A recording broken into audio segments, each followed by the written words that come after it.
সুকুমার রায় মানেই কিন্তু আমাদের ছোটবেলার একটা বেশ মজবুত বন্ধুত্ব।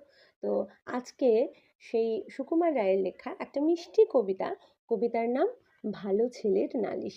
সেটাই আজকে একটু তোমাদেরকে শোনাবো। চলো। মাগো, প্রসন্নটা দুষ্টু এমন, খাচ্ছিল সে পরোটা, গুড় মাখিয়ে আরাম করে বসে। আমায় দেখে একটা দিল, নয়কো তাও বড়টা। দুইখানা সেই আপনি খেলো কষে।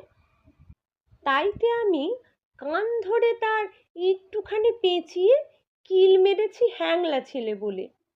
অমনি কিনা মিথ্যা করে ষাঁড়ের মতো চেঁচিয়ে গেল সে তার মায়ের কাছে চলে।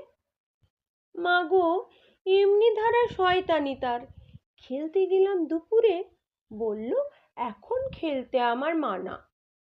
ঘণ্টাখানেক পরেই দেখি দিব্যি ছাতের উপরে ওড়াচ্ছে তার সবুজ ঘুড়িখানা।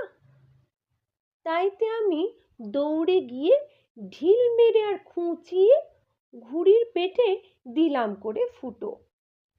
আবার দেখো, বুক ফুলিয়ে শটান মাথা উঁচিয়ে আনছে কিনে নতুন ঘুড়ি দুটো।